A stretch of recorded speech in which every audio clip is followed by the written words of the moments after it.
Welcome to the Tech Meme Ride Home for Monday, July 6, 2020. I'm Brian McCullough. Today, Uber buys Postmates for $2.65 billion. There's an Xbox Series X event coming later this month, an algorithm that could predict COVID-19 outbreaks. Florida becomes the first to enact a DNA privacy law, and Sony's new wearable air conditioner, the Reon Pocket, is here. Here's what you missed today in the world of tech. It's official. Uber is buying food delivery service Postmates for $2.65 billion in an all-stock deal. To catch you up on the state of play here, everyone knows the delivery space needs to consolidate because there are too many players in a space that might not actually be that profitable in the end. Uber wanted to acquire Grubhub, but that would likely have drawn a ton of regulatory scrutiny that might have killed the deal, so Grubhub decided instead to accept an acquisition offer from JustEatTakeaway.com. Postmates, meanwhile, is the fourth largest U.S. food delivery service and was sort of running out of options. It was either going to do a deal now or IPO soon and hope for the best, but then we haven't really talked about why Uber wants to suddenly get in the acquisition game in terms of delivery operations. Quoting CNBC, the deal brings together the fourth largest U.S. food delivery service with Uber Eats, which trails only DoorDash in market share, according to Second Measure and Edison Trends. The companies said Uber intends to keep the Postmates app running separately, quote, supported by a more efficient combined merchant and delivery network, end quote. Uber is banking on food delivery to help sustain its business during the coronavirus pandemic, as demand for ride-sharing has plunged. In its first quarter earnings call, Uber said gross bookings revenue for its ride segment was down 80% in April from a year earlier, while gross bookings revenue in Eats was up more than 50% during the period. Postmates has had success in specific urban areas, Los Angeles and Miami, but has struggled to compete nationally against DoorDash, Grubhub, and Uber Eats. Even with Postmates, Uber will still trail DoorDash in food delivery market share, according to Edison Trends. That should help with U.S. regulators who may have pushed back on an Uber-Grubhub tie-up, but could be more likely to accept an Uber-Postmates deal, end quote. Also, let me give you this take from The Verge, quote, food delivery is not profitable, nor is Uber's core ride-hailing business, but the company is hoping that with restaurants closed to in-person dining, more people will be ordering takeout in the future. Uber Eats is an obvious bright spot, but it's still under immense strain thanks to regulatory pressure and competition from Grubhub and DoorDash. Uber Eats has seen an acceleration in demand since mid-March with 89% year-over-year gross bookings growth in April, excluding India. And the company is also abandoning its unprofitable markets at a steady clip. Uber recently shuttered its Eats business in 8 cities. But despite these gains, Uber is still trailing behind DoorDash, the leader in food delivery. In June, DoorDash captured 45% of transactions, according to market research firm Edison Trends. By purchasing Postmates, Uber can improve its market share to 37% from its current position of 29%, end quote. Which actually, that's a lot of money for, what is that, less than a 10% market share gain? That's kind of interesting. And the great Peter Kafka had this take on Twitter, quote, curious if/how many deals are being rushed through now because folks think they can get blessed by the Trump administration. See, for example, Sprint T-Mobile, but not a Biden administration, end quote. Facebook and Telegram say they are suspending requests for user data made by Hong Kong police following a new national security law enacted by China, quoting the Wall Street Journal. WhatsApp is pausing such reviews, quote, pending further assessment of the impact of the national security law, including formal human rights due diligence and consultations with human rights experts, a WhatsApp spokeswoman said in response to a Wall Street Journal query on Monday. A spokeswoman for parent company Facebook said in a later statement that it was doing the same, quote, we believe freedom of expression is a fundamental human right and support the right of people to express themselves without fear for their safety or other repercussions, the Facebook statement said. The move puts the U.S. technology titan on a potential collision course with Beijing after China fast-tracked the national security legislation that includes a provision mandating local authorities to take measures to supervise and regulate the city's previously unfettered internet. Facebook, WhatsApp, and its Instagram service, along with Twitter and Google unit YouTube, have long operated freely in Hong Kong without restrictions from China's firewall that applies to mainland internet users, end quote.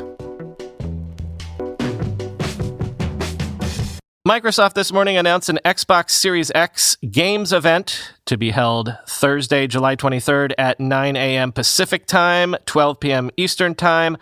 Star of the show will apparently be Halo Infinite, quoting The Verge. The company is planning on showing games made by its Xbox game studios, including Halo Infinite.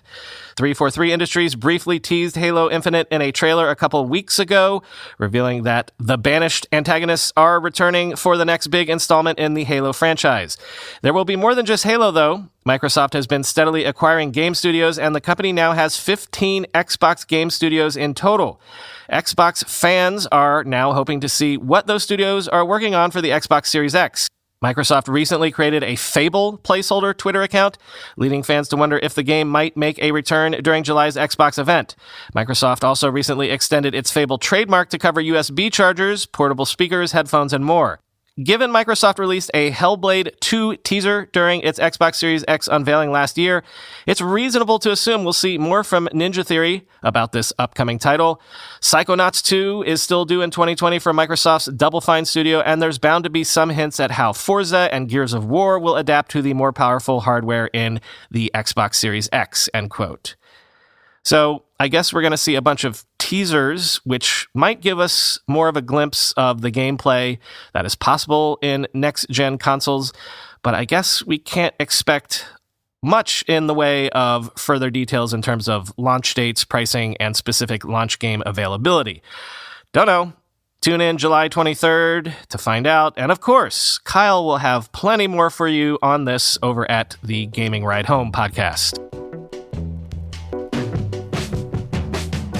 The iCloud Keychain in iOS 14 will apparently alert users if they attempt to enact passwords that are either too easy to guess or might already have leaked on the web, quoting 9to5Mac.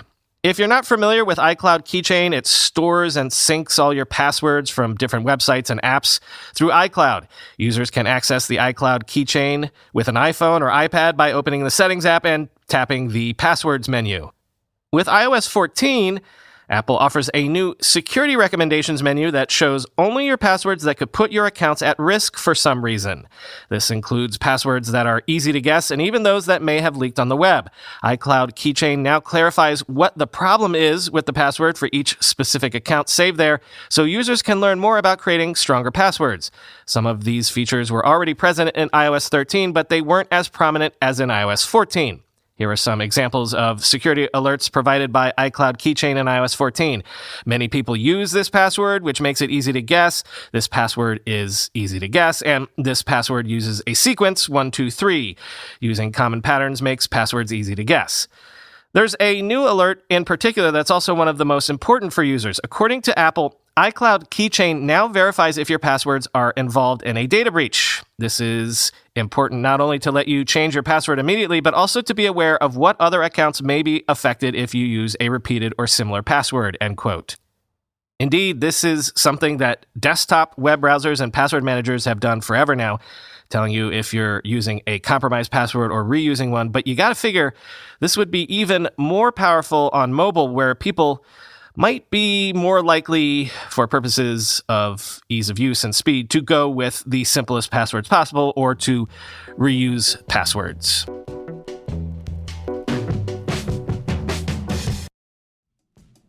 Whether you're communicating with your team online or working on a project together, Grammarly is the digital writing tool you can always rely on to get your message across clearly and effectively.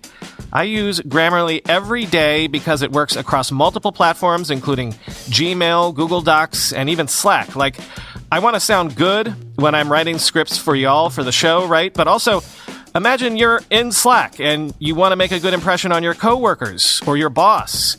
Not only does Grammarly help prevent me from making writing faux pas, but with Grammarly Premium, I get key suggestions like conciseness checks, tone advice, even plagiarism warnings. Grammarly Premium helps you write like a pro with advanced real-time feedback. Level up your writing for work, for school, or just personal projects. Grammarly doesn't just correct your mistakes, it helps you build up your skills as a writer. It's the perfect writing tool for anyone who wants to stand out with every word. Get 20% off Grammarly Premium when you sign up at grammarly.com/techmeme. That's 20% off Grammarly Premium at grammarly.com/techmeme. grammarly.com/techmeme. For over 100 years, Trico has been the leader in innovation and ingenuity for everything wiper blades. Trico was the first company to mass-produce wiper blades, and they have received numerous awards from vehicle manufacturers who trust Trico to put the best product on their vehicles. One of their products, Trico Neoform, is designed to match your vehicle's exact connection. That means no more guessing, no more hassle, and no more confusion when installing your wiper blades. Not only are they easy to install, but they are high-quality beam blades built to beat any type of weather. Then there's the Trico Smart Set wiper blades, which automatically pair the correct size and fit wiper blades specific to your vehicle. That's 2 wiper blades sized perfectly and with the correct connection already attached. Simply visit wipers123.com, enter your vehicle information, and select whichever smart set you prefer. If you're in your car right now listening to me, just look at your wiper blades. If you notice spots on your windshield that should be clear of dirt but aren't, just know that those spots aren't going to get any better. It might be time for you to get some great new Trico wiper blades found at wipers123.com. Use promo code RIDE and save $10 off your next order of $40 or more. Wipers123.com, promo code RIDE. Researchers have demonstrated an algorithm that could predict COVID-19 outbreaks based on data from Google, Twitter, smartphones, and other streams. To be clear, they think that this could predict outbreaks before they occur, not just tell us where they are occurring now. Quote, in a paper posted on Thursday on archive.org, the team led by Mauricio Santillana and Nicole Kogan of Harvard presented an algorithm that registered danger 14 days or more before case counts began to increase. The system uses real-time monitoring of Twitter, Google searches, and mobility data from smartphones, among other data streams. The algorithm, the researchers write, could function, quote, as a thermostat in a cooling or heating system to guide intermittent activity or relaxation of public health interventions. That is, a smoother, safer reopening. Quote, in most infectious disease modeling, you project different scenarios based on assumptions made up front, said Dr. Santillana, director of the Machine Intelligence Lab at Boston Children's Hospital and an assistant professor of pediatrics and epidemiology at Harvard. What we're doing here is observing without making assumptions. The difference is that our methods are responsive to immediate changes in behavior, and we can incorporate those, end quote. Outside experts who were shown the new analysis, which has not yet been peer-reviewed, said it demonstrated the increasing value of real-time data like social media in improving existing models. In the new paper, the team analyzed real-time data from 4 sources in addition to Google: COVID-related Twitter posts, geotagged for location, doctors' searches on a physician platform called UpToDate, anonymous mobility data from smartphones, and readings from the Kinsa Smart Thermometer, which uploads to an app. It integrated those data streams with a sophisticated prediction model developed at Northwestern University based on how people move and interact in communities. The team tested the predictive value of trends in the data stream by looking at how each correlated with case counts and deaths over March and April in each state. In New York, for instance, a sharp uptrend in COVID-related Twitter posts began more than a week before case counts exploded in mid-March. Relevant Google searches and Kinsa measures spiked several days beforehand. The team combined all its data sources, in effect weighting each according to how strongly it was correlated to a coming increase in cases.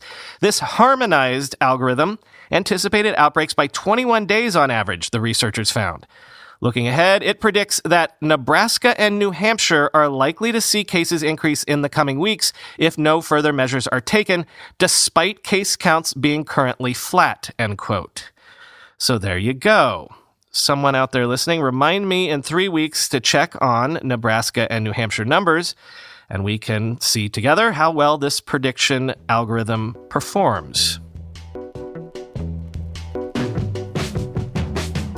Florida is not a state known for being on the cutting edge when it comes to doing the right thing, the smart thing, the ahead of the game thing. And I can say that because I'm that rare thing, an actually native Floridian. But Florida last week became the first state to enact a DNA privacy law blocking life, disability, and long-term insurers from accessing genetic data. Quoting the Washington Examiner, Governor Ron DeSantis signed House Bill 1189, sponsored by Representative Chris Sprouse of Palm Harbor. It extends federal prohibitions against health insurance providers accessing results from DNA tests, such as those offered by 23andMe or Ancestry DNA, to insurers.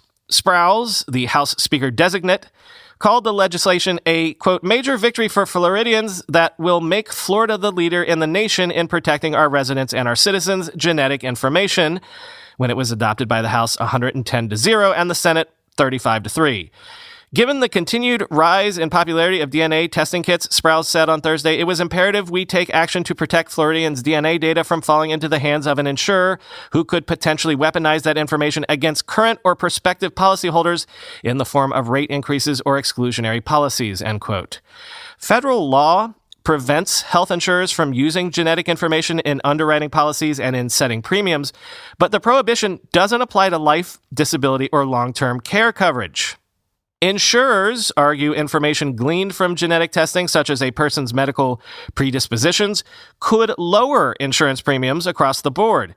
Lawmakers, however, said the same rationale could be used to raise rates. Sprouse, a cancer survivor, discovered the massive loophole could be exploited by insurers while on hold during a phone call to a life insurance company in 2017, and the dead air was filled with commercials from DNA testing companies, he said.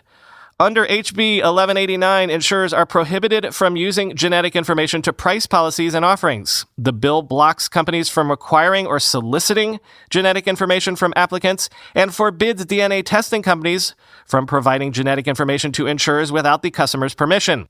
Individuals, though, can still volunteer genetic information from third-party tests to insurers, end quote. And let's end today with something topical, something seasonal even. I can't remember if this was a story that I actually did or if it was a story that I thought of doing once, but I'm pretty sure I told you before about how Sony was developing a pocket-sized air conditioner that you could wear, on your body.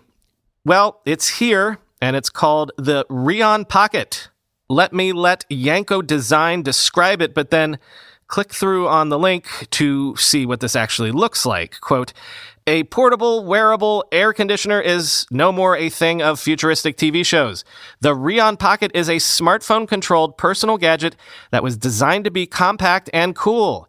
It works using thermoelectric cooling and can cool the user's body temperature by 13 degrees Celsius or 23 degrees Fahrenheit, and raise your temperature by about 8 degrees Celsius or about 14 degrees Fahrenheit. Reon sits on the base of your neck in a special undershirt designed for it.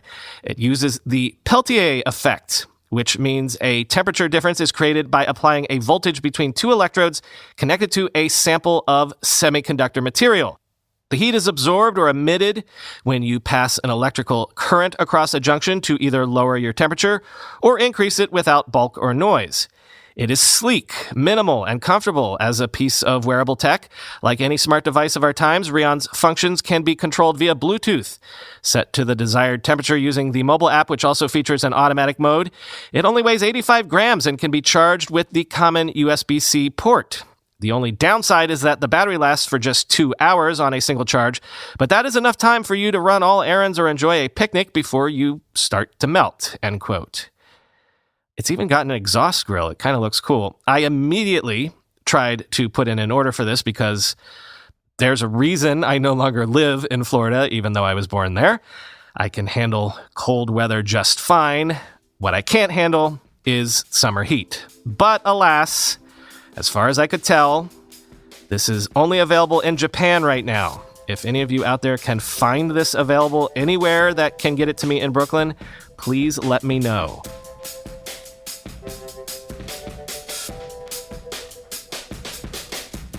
Hope you all had a good weekend. Thank you to those listeners who allowed my daughter to visit your islands on Animal Crossing over the weekend. It was truly a magical experience for her, and one that reminded me of how good the internet can be when it is good. Talk to you tomorrow.